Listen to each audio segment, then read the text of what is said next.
Okay, students ask me very often, I've seen this strike. What is that? I've seen that strike in a book. What is this? Do we have this? Is it karate? Is it kung fu? Is it hapkido? What is it? So first we need to understand this. Karate, kung fu, taekwondo, hapkido, penjaksalat, these are different names for martial arts in that region, okay, or in that country. So kung fu means skill.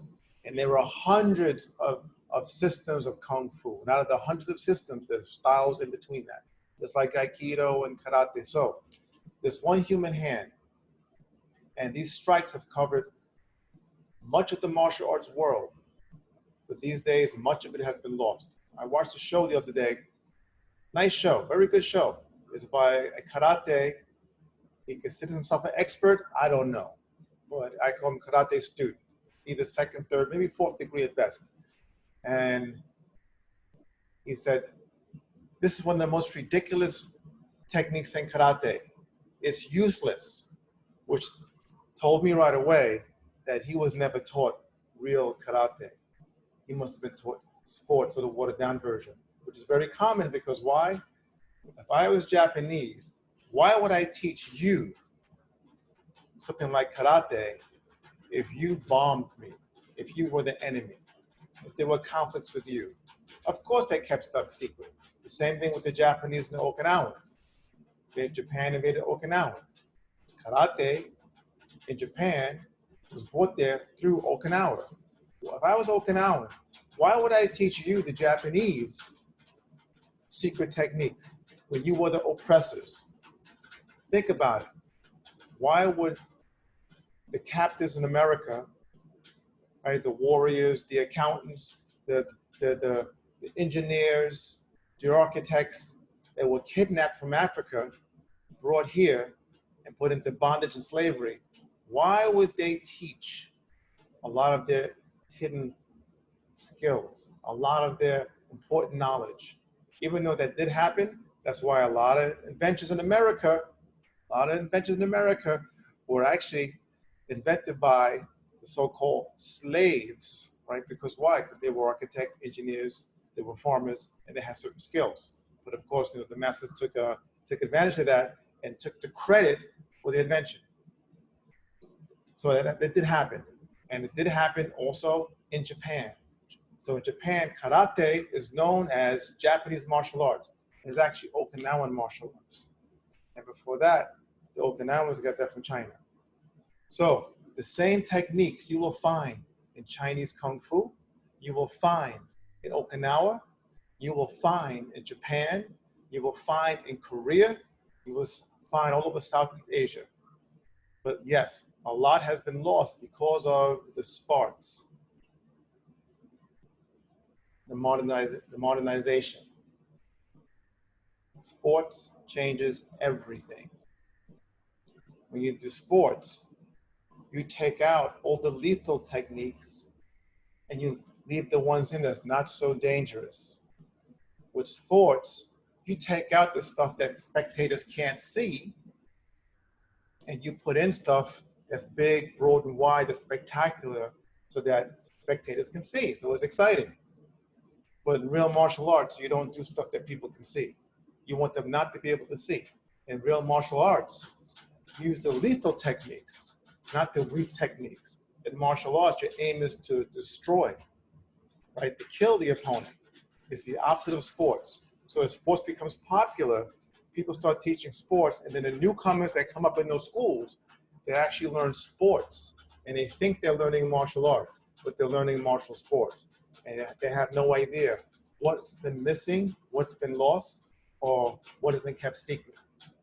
And if you come up in a school that started with oppression, they oppressed a certain group of people and forced them to teach. And they said, okay, we will teach. We have no choice. We have to teach them. They will teach, but they will keep out the real secrets. Some may even put in poisons. So a lot of martial arts has poison in it, meaning what? You train that way, you will get injured in the long run. You'll be crippled in the long run. Or as you get older, it will become useless. You will not be able to use it and also you will understand the finest skills and techniques and strategies. So, over a couple of hand techniques. So, it's here. You see that? Get my hand position. This is the striking surface. So this is called piercing fist, also known as phoenix eye fist also. So how is this used? Vertically this way, horizontal this way, and is used for here. That's the first one, right to the throat. Right, so this hits the Adam's apple. So this is a very powerful and very dangerous strike when used properly. That's why I was surprised when the karate man said, this is a useless strike. I guess he had no idea. So, from any position, near, like this, or far, further back, right? Near is like this. So from here, I can get that strike into the throat. And notice when I do this, my body weight is shifting this way. It shifts, because I'm going in. Right, so if I were to apply this, my hands are up. I have a hostile opponent. Right? He's moving his hands around.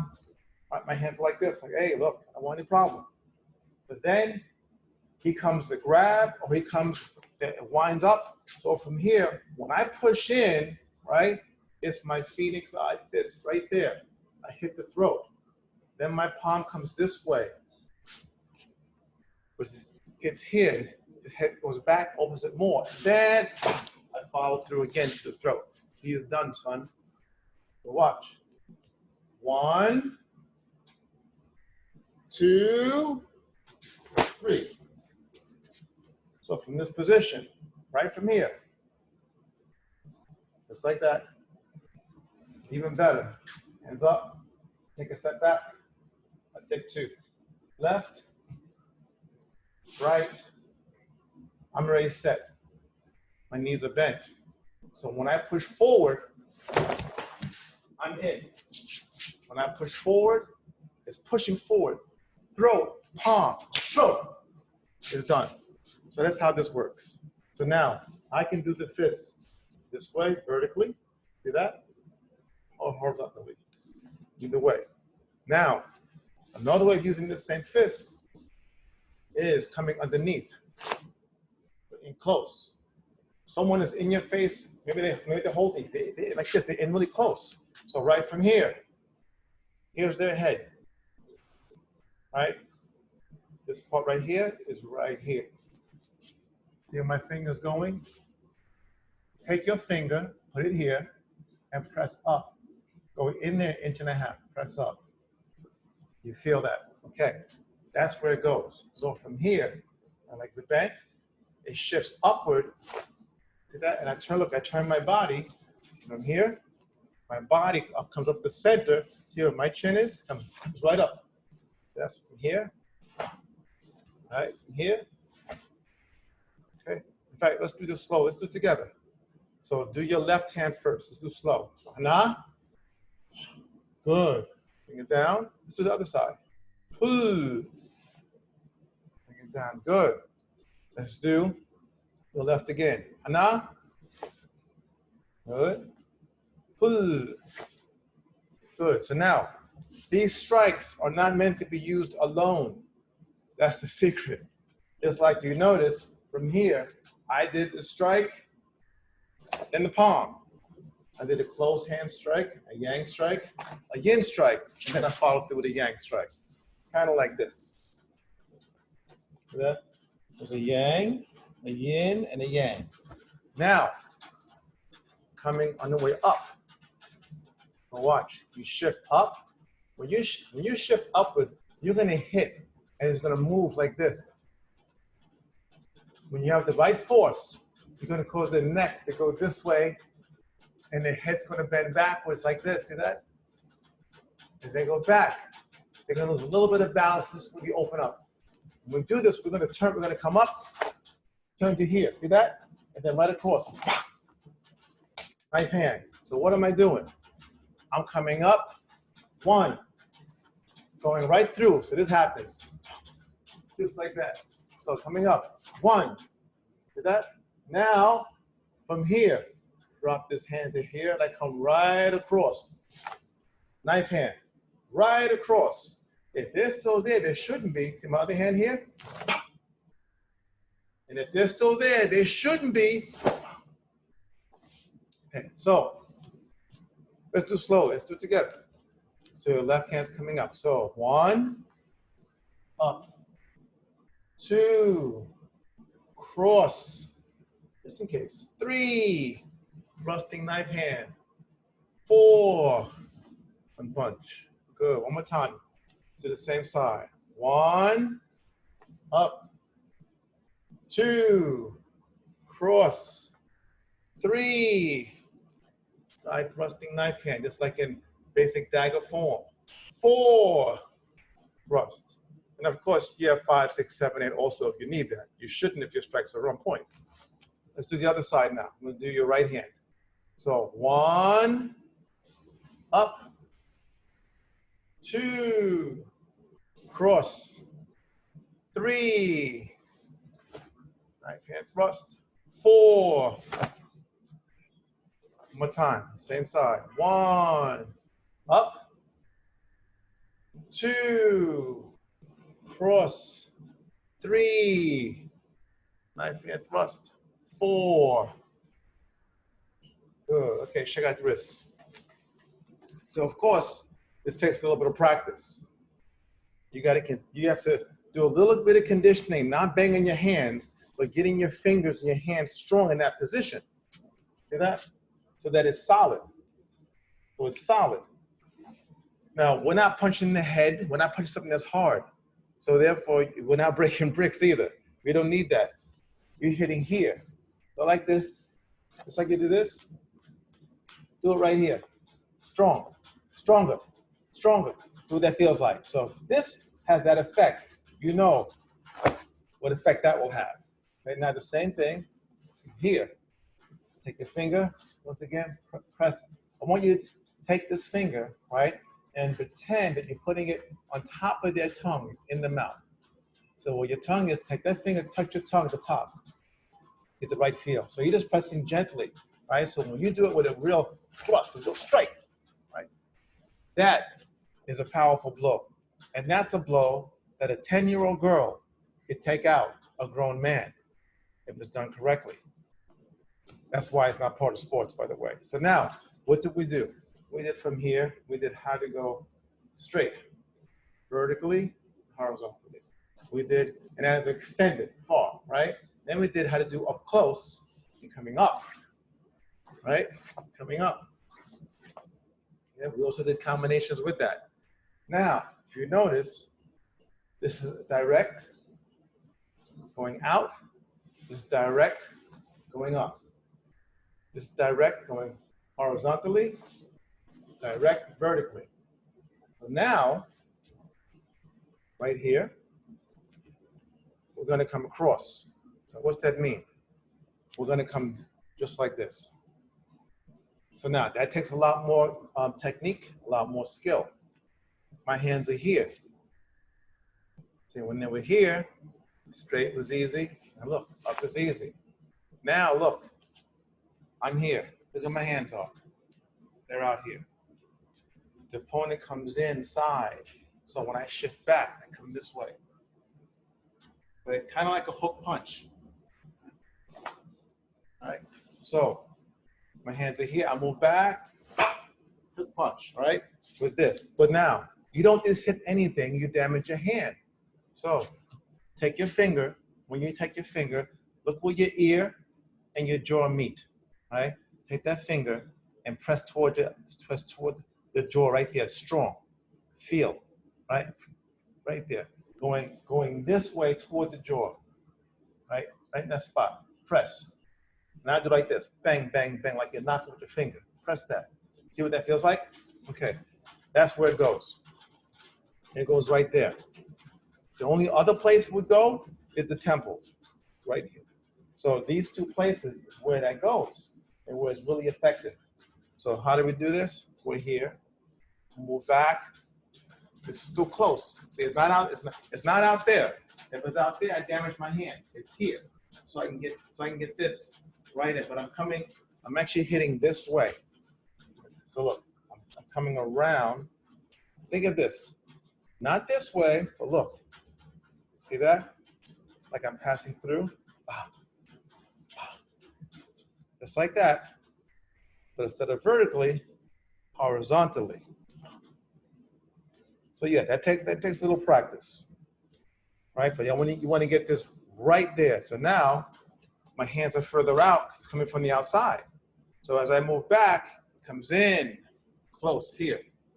So the head is right. Look, the head is just close to me. It's in tight. It's in tight. So one, and then from here, what comes out of here, right, is the back fist or the hammer fist. I come in, I come out. In, out. What follows? One. What follows? Many things can follow. Two, right? Low punch for the groin, of course, not the stomach, the groin. Because why? Look, if we hit the head, that head's further away. It just got hit. Bang, bang, bang. It's like this. But when the body is like this, the groin is like that. So why reach for the head when the groin is there? So if you go back, head, groin, head, see that? Or head, that. Groin, right? So hands are up, let's do slowly. Moving back. One, then back. Two, then straight. Three, then groin. Four. Good. So now, let's do the opposite side. So you have to know how to be able to make the fist properly. So by the way, this is one way. This is the second way, not my favorite. I prefer this one, much more secure. And remember, we were hitting directly this way before. Now we're doing this way, like knocking, like passing. It's like almost like knocking on the door but passing through. All right, so as you can feel, even hitting your hand, that's not easy. That is not easy to do. You got to train your hands properly, right? You got to do your finger push-ups, you got to do your grappling exercises. You have to do everything to condition your hands so that those strikes are quality strikes. Otherwise, you're shooting with rubber. So now, your hands are up. Then do your right hand. Moving back and in, right? Hitting right there. Then coming back. Follow through. And groin. Good. One more time. Hands up. So moving back.